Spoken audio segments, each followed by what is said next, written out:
Dan saya berharap bukan cuma berdiri tapi bisa berlari lebih cepat lagi bagi Tuhan.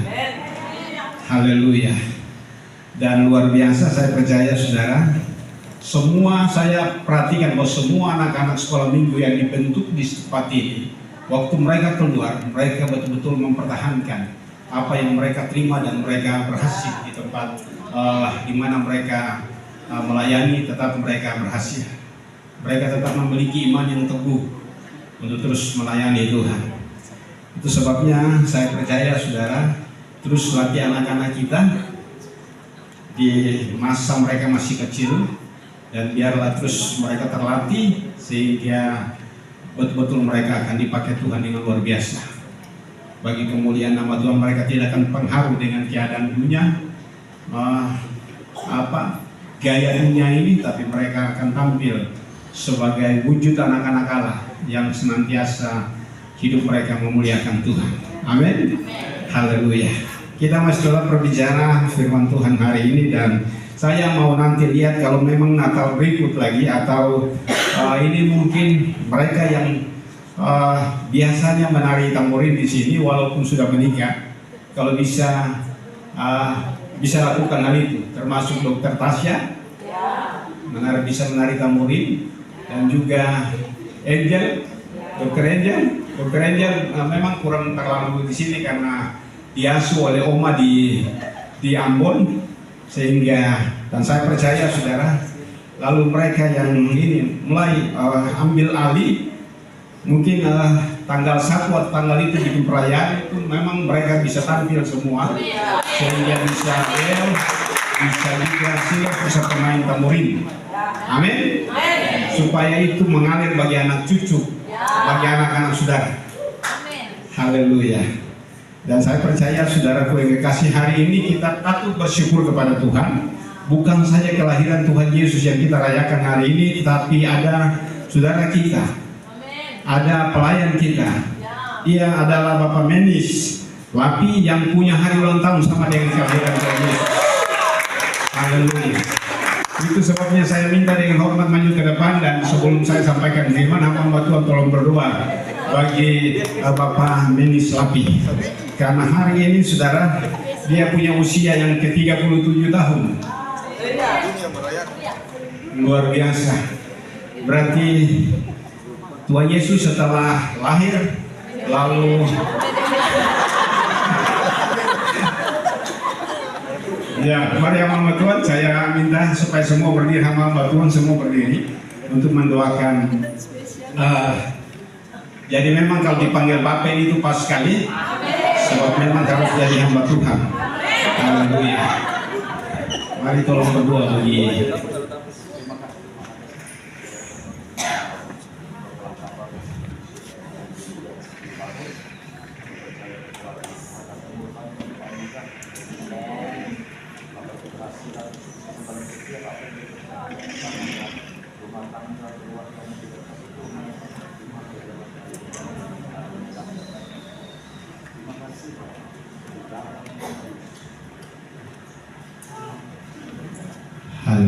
kembali ke tempat. Ya, jadi ini hari yang spesial juga bagi anak kita Menis Lapi. Kelahirannya sama dengan Tuhan, jadi mungkin ada sebentar, mungkin ada hadiah hari ulang tahun bagi Bu Menis. Nah, kita akan lihat firman Tuhan, saudara yang kekasih. Kita tahu persis bahwa Yesus lahir dari cara manusia 2000 tahun yang lalu, dan dia lahir lewat rahim daripada seorang Maria yang perawan sorga, yaitu perawan waktu itu yaitu Maria, dan dia telah lahir. Dan kita lihat saudara dalam Lukas pasal yang kedua ini ayat 11 lalu 13 sampai ayat yang ke-14. Kita lihat dalam Lukas dulu, Lukas pasal yang ke-2 ayat yang ke-11 lalu ayat yang ke-13 dan 14. Kita baca sama-sama 1, 2, 3. hari ini telah lahir bagimu juru selamat yaitu Kristus di kota Daud. Ayat 13. Dan tiba-tiba tampaklah bersama-sama dengan malaikat sejumlah besar bala tentara surga yang memuji Allah, katanya. Kemuliaan bagi Allah di tempat yang maha tinggi dan damai sejahtera di bumi di antara manusia yang berkenan kepadanya. Haleluya. Jadi saudara percaya bahwa Yesus telah lahir. Kita tidak mempersoalkan lahir itu memang lahir bulan Desember, tapi tanggalnya itu memang dunia sudah mengakui itu tanggal 25 Desember. Amin. Dan kita terus rayakan karena saya percaya kalau dia tidak lahir, dia tidak pernah lahir, berarti saudara dan saya tidak pernah mendapat kasih karunia. Saya dan saudara tidak pernah didamaikan dengan Tuhan. Amin. Saya dan saudara tidak pernah ada damai di hati kita. Saya dan saudara tidak pernah akan bisa berdamai dengan sesama tanpa Yesus lahir. Itu sebabnya Yesus telah lahir. Dan saya percaya saudara setelah Yesus lahir secara manusia, dia lahir dari rahim seorang perawan yaitu Maria, dan itu telah terlaksana. Namun setelah 30 tahun kembali dia lahir dalam roh, dia lahir baru kembali, dia lahir dalam kebenaran. Haleluya. Kenapa sampai Yesus sudah lahir dari rahim seorang perawan suci yaitu Maria, tetapi setelah itu dia mau lahir kembali. Pertanyaan, dia kenapa mesti lahir kembali? Ini pertanyaan bagi saya dan saudara. Nah, kita lihat saudara bahwa kita lihat di dalam firman Tuhan, kita lihat dalam Matius pasal yang ke-3, Matius pasal 3 ayat yang ke-13. Saya minta salah satu kekasih, tolong bacakan. Yang sudah dapat tolong bacakan supaya kita semua perhatikan bersama-sama. Ayat 13 sampai ayat yang ke-17. Demikian firman Tuhan. Maka datanglah Yesus dari Galilea ke Yordan kepada Yohanes untuk dibaptis olehnya. Tetapi Yohanes mencegah dia, katanya, "Akulah yang perlu dibaptis olehmu, dan engkau yang datang kepadaku?" Lalu Yesus menjawab, katanya kepadanya, "Biarlah hal ini terjadi, karena demikianlah sepatutnya kita menggenapkan seluruh kehendak Allah." Dan Yohanes pun menurutinya. Sesudah dibaptis, Yesus segera keluar dari air, dan pada waktu itu juga langit terbuka, dan ia melihat Roh Allah seperti burung merpati turun ke atasnya. Lalu terdengarlah suara dari surga yang mengatakan, "Inilah anakku yang kukasihi, kepadanya lah aku berkenan." Iya, jadi ini Yesus lahir baru kembali. Jadi setelah dia lahir dari perawan suci yaitu Maria di Bethlehem, dan di kandangnya itu ditempatkan di palungan di sana, dibungkus dengan lampin dan dibaringkan dalam palungan. Dan saudara, tempat itu saya pernah pergi dan saya lihat saudara bahwa memang tempat itu malam itu gelap dan penuh dengan dingin yang luar biasa, sehingga mereka hanya menyalakan api untuk memanaskan badan mereka. Tapi tiba-tiba saja malaikat Tuhan turun malaikat Tuhan datang kepada mereka, dan malaikat itu penuh dengan kemuliaan dan mereka rasa takut. Memang kalau tiba-tiba kalau begitu kan siapapun dia pasti rasa takut. Amin. Siapa di sini yang kalau tiba-tiba sesuatu datang bagi dia, kalau dia bilang dia sengaja punya rasa takut, itu berarti dia bukan manusia, tapi pasti dia ada punya rasa takut. Tetapi makanya malaikat bilang, jangan kamu takut hari ini. Amin. Jadi kita lihat saudara bahwa Tuhan Yesus ini luar biasa. Dia setelah lahir itu, lalu setelah itu 12 tahun dia ada di Bait Allah, dan setelah itu sudah terhilang dari darat pelayanan. Lalu 30 tahun kemudian, tadi sudah kita baca saudara ayat yang Yesus dibaptis Yohanes. Dia punya perikop dia, maka datanglah Yesus dari Galilea ke Yordan kepada Yohanes untuk dibaptis olehnya. Jadi dia datang untuk dibaptis kembali. Lalu saya pertanyakan bagi saudara, berarti begini, di dalam Ayub pasal yang ke-14 ayat 1, setiap manusia yang lahir dari perempuan itu singkat umurnya dan penuh dengan penderitaan. Itu Ayub pasal yang ke-14 ayat 1. Jadi saya percaya siapa di sini yang lahir dari laki-laki? Tidak ada ya. Haleluya. Pasti dia lahir dari perempuan. Dan kita semua lahir dari perempuan. Itu firman Allah mencatat bahwa manusia yang lahir dari Allah, dari perempuan, singkat umurnya dan penuh dengan apa? Kegelisahan. Jadi kita punya umur ini singkat. Singkat itu berapa? Alkitab dalam Mazmur katakan umur manusia berapa tahun? 70. Kalau bisa sampai 80, tapi 10 tahun itu adalah anugerah. Dan itu saudaraku yang kasih, kita akan lihat bahwa orang sudah usia 70 mau ke 80. Seperti saudara lihat nanti lihat Bapak Hul. Bapak Hul sudah dari 70 atau ibu, mama Gaitian ya. Dari 70 mau masuk ke 80, saudara. Kadang-kadang begini, tanya sumakan, belum para sumakan. Kan begitu. Mama sumandi tadi, saya belum mandi, para sumandi. Hal-hal itu akan dialami oleh anak cucu. Tapi saudara, tetap saya percaya saudara punya orang tua. Tidak akan membahayakan, tidak akan menyusahkan saudara, anak cucu. Ada satu pendeta katakan begini, kalau saya sampai sudah sudah ditarik dengan kereta, lebih baik saya mati saja daripada saya harus menyusahkan saya punya istri dan anak-anak. Saudara, saya bilang bagi saudara bahwa saya juga sekarang sudah 66, sudah mau 67. Istri saya 62, mau 63. Suara 60, kepala 60, saudara. Jadi apapun terjadi kita akan menuju kepada satu saat kita jadi orang yang sudah bingung-bingung, saudara. Orang sudah bingung-bingung. Tapi saya percaya bersama dengan Tuhan, pasti kita lebih daripada orang dunia yang tidak mengenal akan Tuhan. Amin. Iya. Jadi saudaraku, mari kita lihat bahwa kelahiran baru ini merupakan hal yang mana seorang pimpinan agama, bisa disebut dia adalah sinode, dia datang untuk bertanyakan kepada Yesus. Mari kita lihat dalam Yohanes pasal yang ketiga ayat 1 itu mulai kita baca, atau mulai dari ayat 3 saja sampai ayat yang ke-8. Tolong bacakan.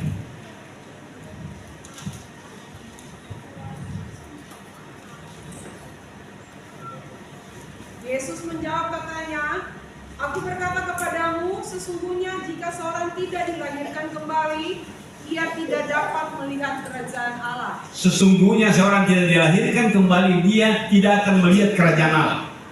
Terus kata Nikodemus kepadanya, kata Nikodemus kepada Tuhan Yesus, "Bagaimanakah mungkin seorang dilahirkan kalau ia sudah tua?" Bagaimana mungkin kalau seorang dilahirkan kembali kalau dia punya rambut sudah putih tapi merah? Gitu. Hampir bapak-bapak dan ibu yang sudah di sini yang sudah tua rambutnya di smer. Bapak Hul tidak ya? Nanti mungkin Bapak Hul juga pakai smer. Haleluya. Jadi saya percaya saudara, bagaimana mungkin setua begini kau mau masuk kembali di rahim ibu untuk kau dilahirkan kembali? Terus Dapatkah ia masuk kembali ke dalam rahim ibunya dan dilahirkan lagi? Jawab Yesus, "Aku berkata kepadamu, sesungguhnya jika seorang tidak dilahirkan dari air dan roh, ia tidak dapat masuk dalam kerajaan Allah. Apa yang dilahirkan dari daging adalah daging, apa yang dilahirkan dari daging adalah daging. dan Amin. apa yang dilahirkan dari roh adalah roh." Siapa yang dilahirkan dari roh adalah roh. Itu sebabnya saya menjamin kita semua yang baru lahir dari daging, dari ibu, itu saudara harus lahir kembali dalam roh. Ini tidak main-main, ini kebenaran saudara. Waktu firman Tuhan, tiba-tiba Tuhan bicara untuk saya, bilang, wow, ini perlu disampaikan untuk kita memahami. Jangan kita jadi orang Kristen, tapi orang Kristen yang cuma lahir satu kali lewat lahir dari daging, mengakibatkan hidup kita tidak pernah beruntung, hidup kita tidak pernah menang, hidup kita tetap gagal dan gagal, hidup kita tetap kalah dan kalah.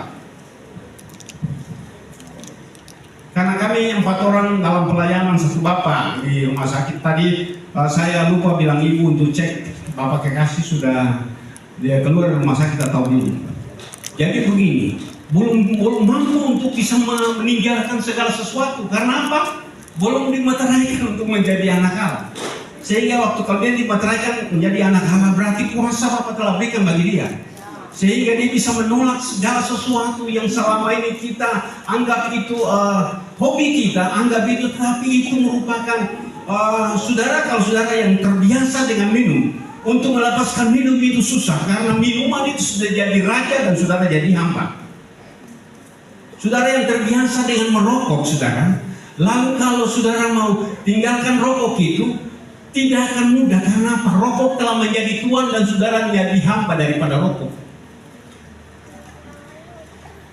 Dan pernah ada satu bapak yang datang kepada saya, saudara, dan bilang, "Bapak, saya mau bertobat." Saya kaget, ini bertobat menurut. Saya minta mau bertobat sungguh-sungguh. Bertobat dari apa? Saya mau bertobat dari rokok. Dan hari dia telah bertobat dari rokok dan luar biasa. Coba angkat tangan bapak itu. Iya, itu bapaknya. Luar biasa. Haleluya. Dulu kadang-kadang berjalan saudara yang kasih sana Pak Kuda kita, tapi rokok ada di tanganmu sembunyi dulu. Tapi hari ini telah bebas dari jadi raja, jadi Tuhan jadi raja dalam hidup. Amin. Makanya dia mampu untuk menyingkirkan rokok yang jadi raja itu dalam hidup, dan Bapak Manulang menjadi hamba daripada rokok itu bisa hilang. Amin. Amin. Itu luar biasa, saudara. Dan saya percaya kelahiran Tuhan Yesus disampaikan dalam 4 penulis Injil. 4 penulis Injil, baik Matius, Markus, Yohanes, Lukas dan Yohanes, itu ditulis. Berarti sesuatu yang penting, saudara. Kalau sesuatu yang penting itu diulang-ulang, itu sangat penting. Sehingga kita tidak bisa main-main dalam menghadapi hidup ini. Itu sebabnya saya percaya siapa yang belum lahir baru, buru-buru lahir baru. Buru-buru lahir baru. Karena apa? Kalau saudara mati satu kali, itu berarti saudara lahir satu kali, berarti saudara akan mati 2 kali. Tapi kalau saudara lahir 2 kali, saudara akan mati cara tubuh ini, tapi saudara akan ketemu dengan Tuhan. Saudara bisa paham saya bicara? Ya, jadi saudaraku yang kekasih dalam Tuhan Yesus, itu sebabnya saudara, Yohanes ini datang kepada ketua sinode datang kepada Yesus dan dia bertanyakan demikian. Terus bacakan dulu, terus. Jawab Yesus, "Aku berkata kepadamu, sesungguhnya jika seorang tidak dilahirkan dari air dan roh, ia tidak masuk dalam kerajaan Allah. Terus, Apa yang dilahirkan dari daging adalah daging, dan apa yang dilahirkan dari roh adalah roh." iya, sampai ayat 8. "Janganlah engkau heran, karena aku berkata kepadamu, kamu harus dilahirkan kembali. Angin bertiup kemana ia mau, dan engkau mendengar bunyinya, tetapi engkau tidak tahu dari mana ia datang atau kemana ia pergi. Demikianlah halnya dengan tiap-tiap orang yang lahir dari roh." Ya, jadi saudara yang kekasih, ini Yohanes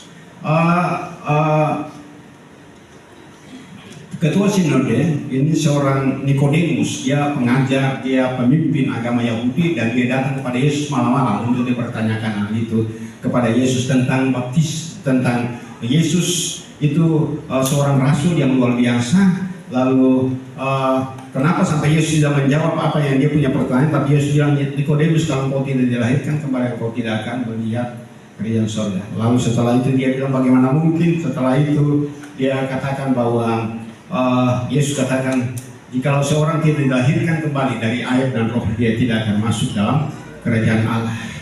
Dan ini jelas saudara bahwa memang kita harus dibaptis. Karena apa? Yesus waktu lahir itu ada sukacita besar di sorga. Ada suka besar di sorga, dan bala tentara Allah bersama dengan malaikat itu ada pujian dan besar di sorga. Dalam Lukas pasal 2 yang tadi, ayat yang ke-13 dan 14, ada sukacita besar di sorga. Jadi tiba-tiba tampaklah bersama-sama dengan malaikat sejumlah besar bala tentara sorga yang memuji Allah katanya. Kemuliaan bagi Allah di tempat yang maha tinggi dan damai sejahtera di bumi di antara manusia yang berkenan kepada Tuhan. Jadi saudara yang kekasih dalam Tuhan Yesus Kristus, pertanyaan bagi saya dan saudara, saudara yang belum dilahirkan kembali, saudara tidak pernah menggoncangkan surga. Tapi saudara yang telah dilahirkan kembali, itu surga bertepik sorak. Saudara mau yakinkan itu, saya kasih firman Tuhan bagi saudara. Mari kita lihat di dalam Lukas 15 ayat 7 lewat ayat yang ke-10. Aku berkata kepadamu, demikian juga akan ada sukacita di surga karena satu orang berdosa yang bertobat, lebih daripada sukacita karena 99 orang benar yang tidak memerlukan pertobatan. Terus Ayat 10, aku berkata kepadamu, demikian juga akan ada sukacita pada malaikat-malaikat Allah karena satu orang berdosa yang bertobat. amin. Siapa di sini yang sudah menggempatkan surga? Dan semua penghuni surga itu malaikat, saya. Kalau saudara belum, buru-buru, saudara. Buru-buru. Dan setelah saya membacakan firman Tuhan, saudaraku yang kasih dalam Matius pasal 3 ayat 13 sampai ayat yang ke-17, ada 3 hal penting. Ada 3 hal penting yang perlu kita ketahui dan kita harus melakukannya. Saudaraku yang kasih, yang pertama saudara, yang pertama menggenapi seluruh kehendak Allah. Menggenapi seluruh kehendak Allah. Memang harafiah demikian, tetapi saudaraku yang kasih, menggenapi seluruh kebenaran Allah. Meskipun Yesus bukan orang berdosa. Yesus bukan orang berdosa. Saudara bisa yakin bahwa Yesus bukan orang berdosa? Seorang baptis itu orang yang berdosa, yang datang mengaku dosanya lalu dibaptis. Dan dia masuk dalam air, dia kuburkan semua dosa itu dalam air, dan dia keluar menjadi orang yang dibenarkan oleh Tuhan. Yesus itu, dia kenapa mau datang kepada Yohanes untuk dibaptis walaupun dia bukan orang berdosa? Tidak ada dosa bagi Yesus. Tidak ada benih dosa bagi Yesus, saudara. Cuma karena dia lahir dari manusia, sehingga dia anak manusia 100%, dia anak Allah 100%, saudara. Tapi kenapa Yesus mesti datang umur 30 tahun, dia datang kepada Yohanes di sungai Yordan dan dia dibaptis di sana, saudara. Dia dibaptis di sana karena dia menggenapi seluruh kehendak Bapa di surga. Nah, kita lihat saudara, Yesus bukan orang berdosa. Yohanes pasal 8 ayat yang ke-46. Siapakah di antaramu yang membuktikan bahwa aku berbuat dosa? Apabila aku mengatakan kebenaran, mengapakah kamu tidak percaya kepada aku? Ya, saudara. Ini kenyataan bahwa siapakah di antaramu yang membuktikan bahwa aku berbuat dosa? Apabila aku mengatakan kebenaran, mengapakah kamu tidak percaya kepadaku? Pada saat itu ahli Taurat bertanya kepada dia. Dia bilang, kamu orang berdosa, masa kamu bisa mengampuni dosa orang? Kan begitu, ahli Taurat bilang, kenapa kamu orang berdosa? Kenapa kamu menyembuhkan orang pada hari Sabat? Berarti engkau bukan anak Allah. Anak Allah itu harus mentaati hukum Allah. Dan memang para ahli Taurat itu mereka begitu ketatnya melakukan hukum Taurat itu. Itu sebabnya saudara, kekristenan kalau punya kekristenan tidak melebihi daripada ahli Taurat, itu kita tidak akan masuk dalam kerajaan surga. Kekristenan kita harus lebih dari apa? Kita harus kekristenan tanpa pertobatan, tanpa lahir baru, kekristenan yang tidak mungkin akan masuk surga. Ini harus lebih tegas kita sampaikan itu. Itu sebabnya buru-buru bagi keluarga kita semua cepat-cepat ambil langkah sebelum saudara yang kasih ajal itu datang bagi saudara. Ajal itu datang bagi saudara. Jadi buru-buru saudara, jangan main-main saudara. Namun Yesus mau melakukannya, mau menjalani baptisan Yohanes oleh karena mengakui baptisan Yohanes adalah kebenaran. Karena dia mengakui saudara, baptisan Yohanes itu adalah kebenaran. Makanya dia datang saudara. Kita lihat di dalam Lukas pasal 7 ayat 29 sampai ayat yang ke-30. Lukas. Seluruh orang banyak yang mendengar perkataannya, termasuk para pemungut cukai, mengakui kebenaran Allah karena mereka telah memberi diri dibaptis oleh Yohanes. Tetapi orang-orang Farisi dan ahli-ahli Taurat menolak maksud Allah terhadap diri mereka karena mereka tidak mau dibaptis oleh Yohanes. Coba tampilkan itu. Coba tampilkan itu.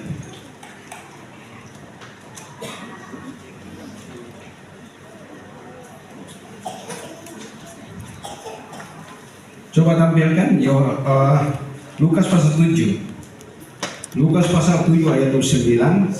Saya minta kalau bisa semua pemain musik tidak boleh ada di luar ya. Kalau bisa semua masuk dan tidak ada yang masuk keluar. Saudara tidak akan serius untuk dengar firman Tuhan. Kalau bisa yang di luar semua ada tempat masih kosong, masuk ke depan, masuk untuk duduk sehingga saudara duduk tenang untuk dengar firman Tuhan. Saudara, kalau saudara datang dalam ibadah, kalau saudara tidak serius dengan firman Tuhan, itu rugi besar bagi saudara. Amin. Amin. Iya. Jadi saya percaya saudaraku yang kasih, seluruh orang banyak yang mendengar perkataannya, termasuk para pemungut cukai, mengakui kebenaran Allah karena mereka telah apa? Memberi diri mereka dibaptis. Jadi baptis itu beri diri, bukan bawa diri. Bukan. Amin. Berarti waktu masih kecil, saya juga sudah dibaptis waktu kecil. Tapi saya tahu kebenaran saudara. Baptis itu kita mengakui segala dosa kita, lalu kita masuk dalam air baptisan merupakan kubur untuk kita dikuburkan di sana, lalu kita akan keluar menjadi manusia yang baru. Haleluya. Lalu apa yang terjadi? Kita lihat ayat selanjutnya. Tetapi orang-orang Farisi dan ahli-ahli Taurat menolak maksud Allah terhadap diri mereka karena mereka tidak mau dibaptis oleh Yohanes. Jadi Yohanes sudah berseru, bertobatlah kamu dan hendaklah masing-masing orang memberi diri untuk dibaptis. Tapi pada akhirnya saudara, ahli Taurat ini kan pikir tahu firman. Banyak orang Kristen yang tahu firman, padahal mereka sama sekali tidak tahu apa-apa sebenarnya. Kalau tahu firman dan tidak lakukan, sama dengan orang yang munafik, kata firman Tuhan kan. Kata orang yang bodoh, tahu firman dan tidak lakukan, itu bodoh. Saudara, itu sebabnya jangan main-main saudara. Karena di dalam baptisan itu ada kuasa. Karena saudara waktu lahir baru, itu saudara keluar ada kuasa yang Tuhan berikan bagi saudara. Ada kuasa yang Tuhan berikan bagi saudara. Nanti kita lihat saudara. Yang kedua saudaraku yang kasih, menerima kuasa Roh Kudus. Itu yang kedua, menerima kuasa Roh Kudus. Dan saya percaya saudara dalam pembacaan kita ayat yang ke-6, sesudah dibaptis Yesus segera keluar dari air, dan pada waktu itu juga langit terbuka dan dia melihat Roh Allah seperti burung merpati turun ke atasnya. Ini berbicara tentang Yesus setelah baptis. Jadi punya urutan ada. Dia tidak mungkin langsung dipenuhi dengan Roh Kudus. Banyak orang yang dipenuhi dengan Roh Kudus, tetapi kalau dia belum dibaptis itu belum sah. Dia harus dibaptis kembali. Yesus itu saudara, waktu dia punya urutan, dia setelah baptis untuk menghirapi seluruh kehendak Bapa di sorga, lalu setelah itu dia keluar air baptisan, itu sorga terbuka. Lalu burung merpati turun atas dirinya, dan itu ada dibuatan di dalam Yesaya. Amin. Dan Yohanes melakukan hal itu, saudara. Yohanes melakukan hal itu kepada Yesus, dan Yesus betul-betul, saudara, menerima kuasa Roh Kudus, sehingga saudara Yesus yang dipenuhi dengan Roh Kudus saja dia bisa dicobai, tetapi dia tidak pernah kalah terhadap percobaan. Kenapa? Karena dia dikuasai oleh Roh Kudus. Tapi kalau saya dan saudara yang tidak dipenuhi dengan Roh Kudus, saya percaya, saya jamin saudara tetap gagal dan gagal, kalah dan kalah. Tidak bisa menyelesaikan masalah saudara. Kalau saudara tidak dibaptis dengan Roh Kudus. Pasti gagal. Kita lihat Matius pasal yang keempat, ayat 3 sampai ayat yang ke-11. Tolong salah satu kasih baca. Lalu datanglah si pencoba itu dan berkata kepadanya, "Jika engkau anak Allah, perintahkanlah supaya batu-batu ini menjadi roti." Tetapi Yesus menjawab, "Ada tertulis, manusia hidup bukan dari roti saja, tetapi dari setiap firman yang keluar dari mulut Allah."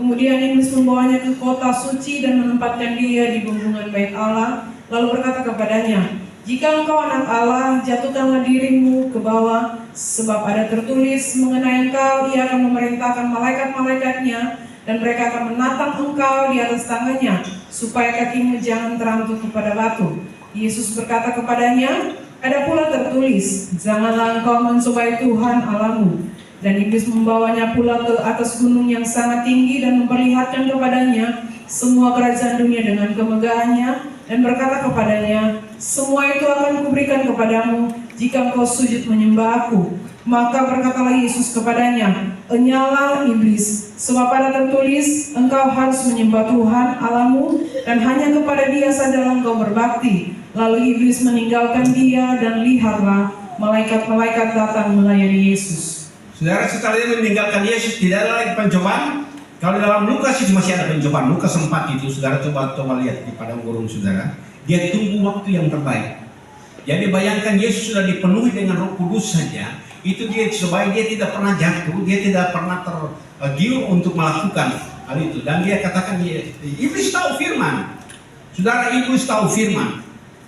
Itu sebabnya kalau saudara percaya kepada Yesus dan tidak melakukan apa yang Yesus perintahkan, iblis lebih punya kepercayaan lebih daripada saudara, karena dia percaya Yesus itu adalah juru selamat dan dia gemetar. Tapi orang Kristen bukan gemetar kepada Tuhan, tapi mereka bikin Tuhan gemetar. Betul? Apa Tuhan kadang-kadang begitu bikin Tuhan gemetar terhadap mereka. Jadi saudara, kalau iblis itu gemetar, lalu kalau kita orang Kristen, anak-anak Tuhan, hamba-hamba Tuhan tidak gemetar, saudara, berarti kita lebih jahat dari setan. Betul? Tapi di sini tidak ada. Pasti saudara dan saya, saudara yang kasih. Karena firman Allah berkata, "Takutlah kepada Allah dan hormatilah Raja." Jadi kita harus takut kepada Allah. Tidak boleh takut kepada manusia. Apalagi mengandalkan manusia, saudara. Lebih-lebih mengandalkan arwah orang mati. Ini kan bahaya. Orang hidup saja andalkan yang terkutuk, apalagi orang mati. Nah, kekristenan yang ada, kekristenan yang percaya kepada arwah orang mati. Hari-hari terakhir ini, saudara. Dan ini penyesatan sementara terjadi. Jadi banyak mimbar gereja yang juga menyampaikan firman, bukan firman yang murni, firman yang dituntun oleh Roh Kudus, tapi firman yang memang sudah seakan-akan baku untuk mereka tetap mempercayai bahwa masih ada hubungan kita dengan orang mati. Sedangkan Ayub berkata bahwa orang mati dan orang hidup tidak punya hubungan apa-apa.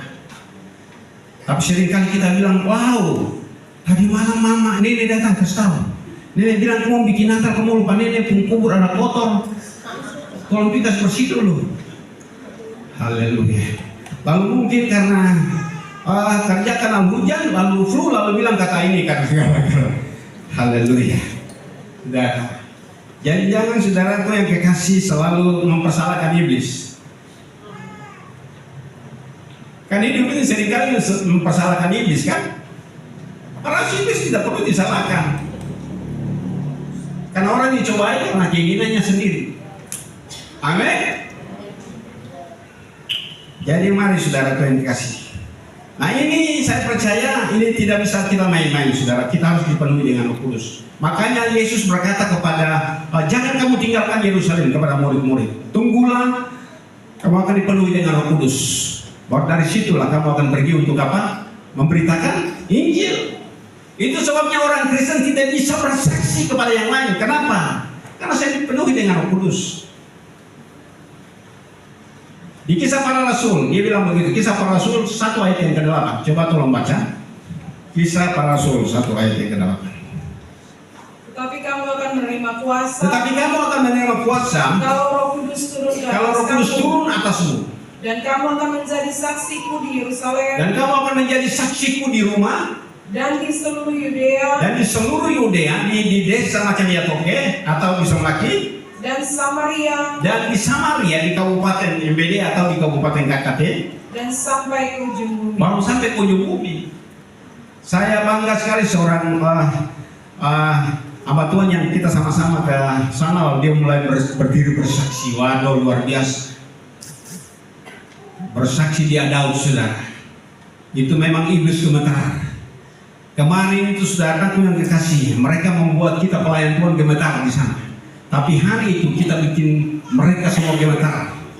Dan saya percaya itu terbuka. Injil dia Daud, saudara. Dan saya percaya dalam waktu yang singkat, saudara, kita rekrut banyak jiwa bagi Tuhan. Amin. Haleluya. Yang penting kita hidup sesuai dengan firman Tuhan. Firman Tuhan itu kabar baik. Amin. Tapi seringkali orang bisa tolak kabar baik karena kita punya sifat yang tidak baik, perilaku yang tidak baik. Bagaimana kalau kita orang benar? Kayak hamba Tuhan saya mengeluh kepada orang-orang yang juga orang dunia yang hidup dalam keluhan. Kan pada akhirnya kamu lihat bagaimana usaha hamba Tuhan masih kasih kuat ketok, masih lagi ikut lemah, masih lagi ikut bataria. Aduh susah ini, sulit ini. Hidup ini sengsara sekali. Bapak pendeta hidup ini setengah mati menghadapi apa? Lalu Bapak pendeta bilang, oh saya pendeta juga setengah mati menghadapi. Lalu bagaimana semua tolong-tolongan, saudara? Sebisa, saudara. Kita harus betul-betul diam ke rumah semakan, tapi kita harus tampil dan kita harus memberikan kekuatan bagi mereka yang punya kekurangan. Karena kita harus menuntun mereka untuk mengenal siapa yang saudara kenal. Amin. Dan saya percaya Yesus bilang susah hari ini cukup untuk hari ini saja, susah. Besok itu ada urusan Tuhan. Jadi jangan kita khawatir tentang hidup ini, saudara. Yesus dicoba yang pertama tentang apa? Tentang perut. Amin. Yang kedua, Yesus dicobai karena apa? Kedudukan jabatan, saudara. Kemuliaan dunia ini, saudara, itu Yesus dicobai. Lalu apa lagi? Setelah Yesus dicobai dari apa, saudara? Ya, itu apa Tuhan tahu banyak. Haleluya. Tapi dia menang atas semuanya. Kenapa dia menang? Karena dia dipenuhi dengan Roh Allah. Dan Allah yang Roh Allah yang menuntun dia. Karena pekerjaan terakhir ini adalah pekerjaan Roh Kudus. Bapa telah mengerjakan selesai. Anak telah mengerjakan selesai. Ini pekerjaan keselamatan, ini pekerjaan Roh Kudus. Itu sebabnya kekristenan tanpa dipenuhi dengan Roh Kudus, tanpa dikarenakan oleh Roh Kudus, saya percaya saudara, kekristenan tidak akan sampai kepada tujuan. Atau dia tidak bisa bersaksi, dia tidak bisa jadi berkat bagi keluarga yang lain. Tidak bisa jadi berkat bagi yang hanya memikirkan diri sendiri. Mari kita jangan pikir diri sendiri, mari kita pikir orang lain. Amin. Hidup ini untuk membagi.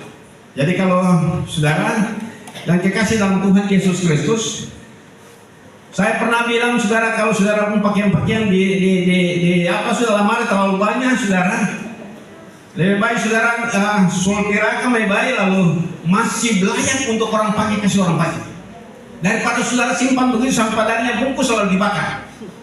Sedangkan banyak orang yang mau beli satu celana atau baju saya susah. Percaya, waktu saudara makan, saudara akan bertanggungjawabkan itu atau enggak? Halo?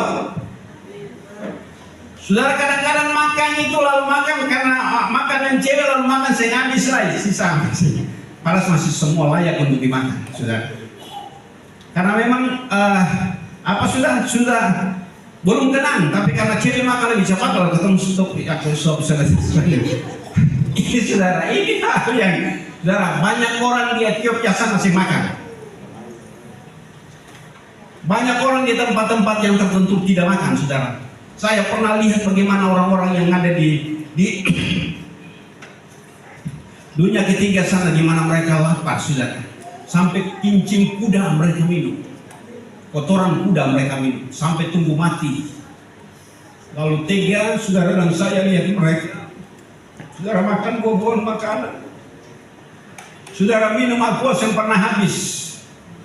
Dan saya pernah lihat di botol-botol aqua, di gelas-gelas aqua itu hampir semua tersisa lebih banyak dari minum. Ini minum balagu ini saudara. Ini minum balagu. Jadi kalau bisa minum habis di botol ya, lalu botol ini saudara masih ada nilai. Karena kita semua sepakat untuk botol yang adalah sampah ini bisa dikumpul untuk apa? Ada dana untuk pembangunan gereja. Tapi anak-anak muda coba lihat, saudara. Remaja coba lihat, saudara. Buang saja takaruan di situ. Yang seringkali peduli ibu gembala, yang seringkali peduli bapak gembala, lalu mengangkat tangan. Jadi nanti mungkin sudah full itu perlu didorong di sana di Bapak Anu, haleluya. Ibu Anu dengar ya, ada full yang kita butuh karung untuk kasih masuk sehingga botol-botol tidak terbuang saja. Itu perlu saudara. Dan kita berdoa supaya usaha dari Bapak Anu dan Ibu Anu ini makin lebar saudara, makin besar saudara, untuk membawa perubahan bagi kabupaten ini, sehingga tidak ada kumpulan-kumpulan kotoran yang terurai di setiap tempat saudara. Sebab saya percaya saudara, Bapak Anu punya satu pernyataan bahwa di tempat sampah saya dapat mutiara di sana. Luar biasa.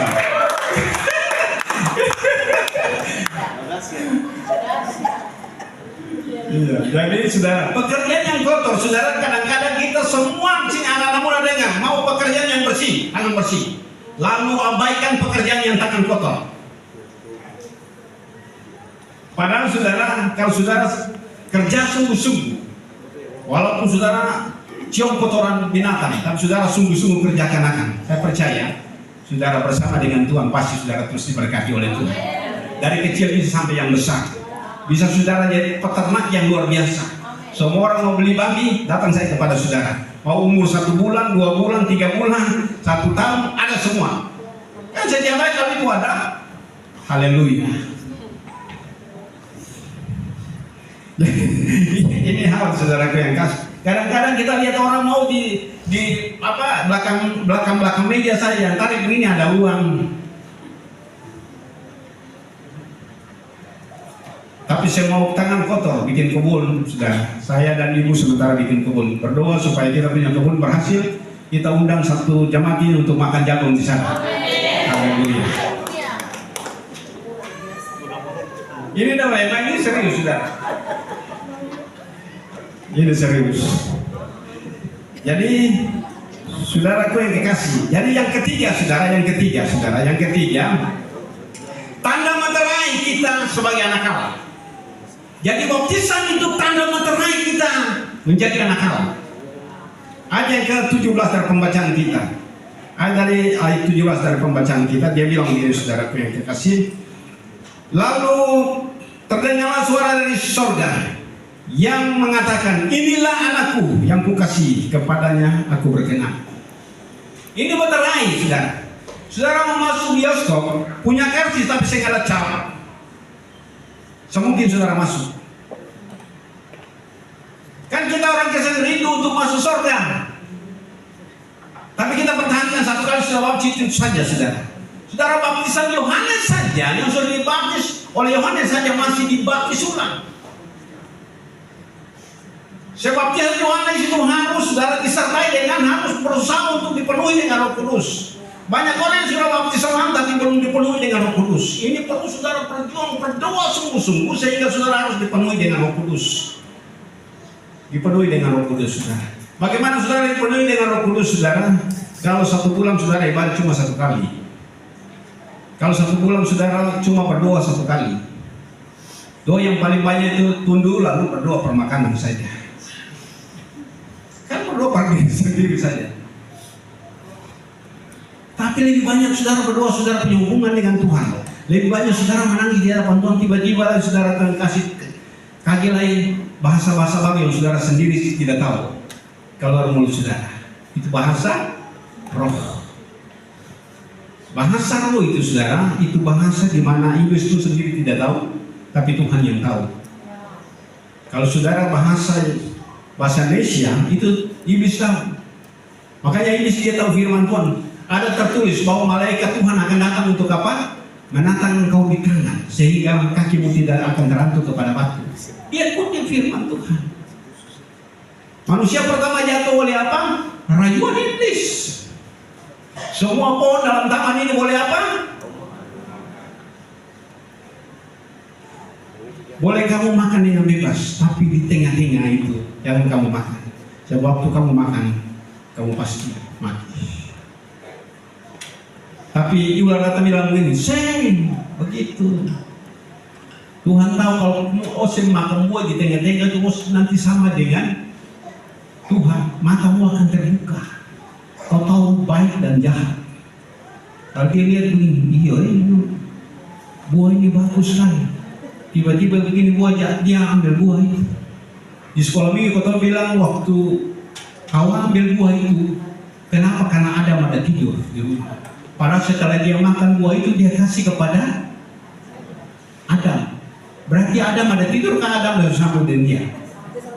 Ada sama-sama dengan dia. Ini kenapa sampai Adam Hawa bisa terbuai dan bisa Adam membiarkan, saudara. Itu sebabnya saya ikut camp pria sejati dan saudara. Biasanya keluarga jadi berantakan itu karena suami tidak ambil langkah cepat. Karena firman Tuhan itu datang kepada laki-laki. Dan laki-laki harus ambil tindakan lebih cepat. Jangan sampai istri yang dominan, lalu pada akhirnya saudara, suami ikut saja. Pokoknya mama bikin ikut saja. Mama benci orang ketuk ikut saja. Tidak bisa, saudara. Mama sesuka kamu, bapak ikut saja. Betul kadang-kadang begitu? Karena sakingnya, saudara. Memang suami panglima tapi panganam itu juga lebih besar karena pemimpin kanan. Jadi kadang-kadang itu, saudara, itu panglima tunduk kepada panganam. Tetapi firman Tuhan itu datang kepada panglima bukan panganam. Amin. Makanya sudah ada tambahan daripada panganam. Dia bilang, Tuhan bilang jangan kau makan raba saja, jangan. Harus yang ada kata raba di situ, saudara. Itu sebabnya saya percaya saudara dan saya masih kuat sampai saat ini karena laki-laki itu kuat. Laki-laki bertindak cepat untuk melindungi keluarganya. Dan saya laki-laki, saya melindungi keluarga. Amin. Amin. Haleluya. Bapak pendeta Yeremia laki-laki kan? Dulu kesaksian Bapak pendeta bahwa dulu itu Bapak pendeta berpikir semua mati. Mungkin saja saya bisa lihat anak-anak sampai sekolah sampai SMP, SD, itu sudah cukup. Makanya semua urusan-urusan itu Ibu Maria punya nama. Karena betul ya, sertifikat Ibu punya nama. Tapi hari ini Bapak yang nggak telah bangkit. Amin. Dari laki-laki yang mengatur keluarga. Dan saya percaya saudara, ini betul-betul diberkati oleh Tuhan. Karena berkat itu turun dari kepala. Laki-laki kan kepala. Berkat turun dari kepala turun ke janggut, lalu mengalirkan jubah ke seluruh keluarga. Amin. Itu sebabnya yang sudah terlanjur untuk kami laki-laki yang takut akan Tuhan berdoa menangis untuk dia harus bertobat dan dia harus lahir baru. Sebagai alat tidak perkara yang mustahil. Amin. Jadi sudah yang dikasih dalam Tuhan Yesus Kristus, saudara masuk surga, tapi kalau saudara tidak lahir baru tidak akan mungkin saudara masuk surga.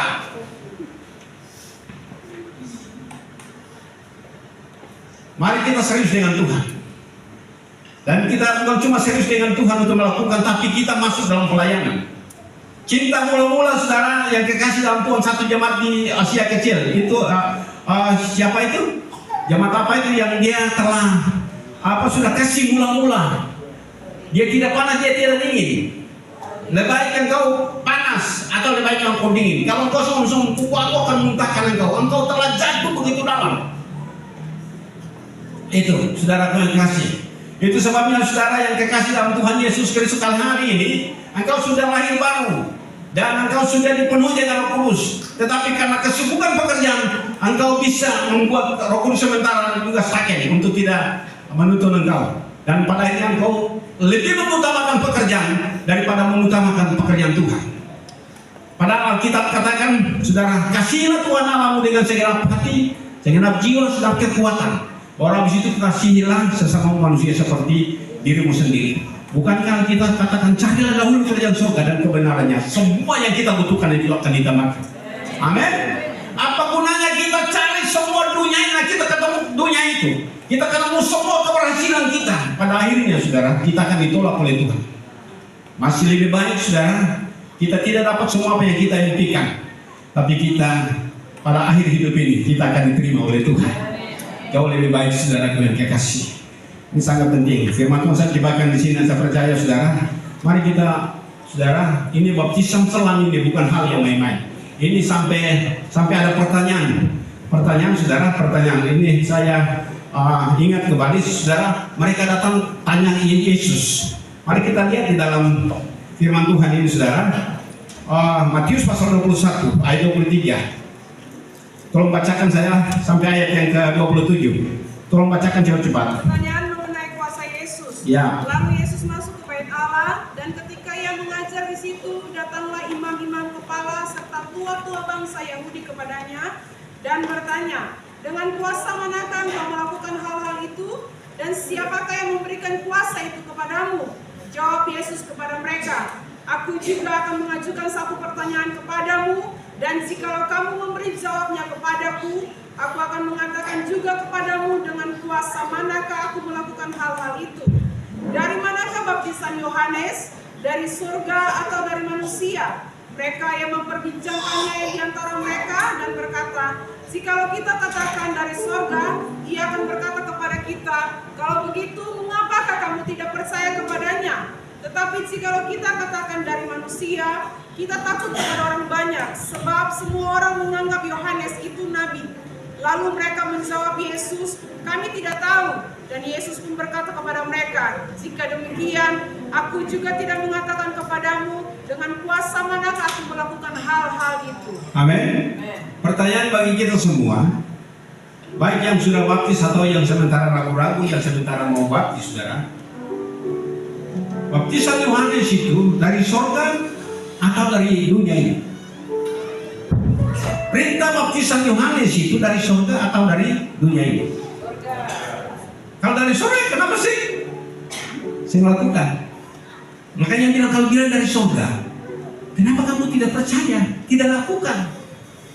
Tidak datang kepada Yohanes untuk dibaptis. Tetapi kalau kau bilang dari manusia, dari dunia ini, umat ini akan lempar keton yang batu. Mari kau bisa saja keton parlin ke saya Tuhan.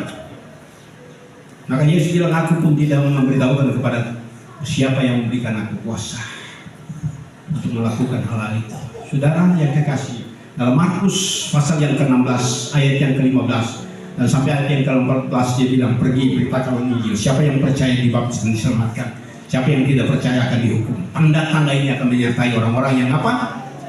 Yang percaya yang telah dibaptis saudara.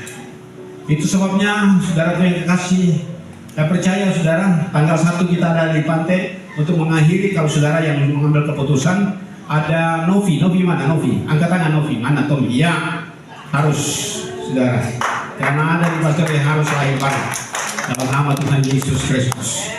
Dan saya percaya kalau dia lahir baru, berusaha untuk dipenuhi dengan Roh Kudus, biar Roh Kudus tuntun hidupmu, dan saudara akan melihat bahwa janji Tuhan itu tidak pernah salah. Amin. Yesus memberkati kita. Kita angkat satu pujian.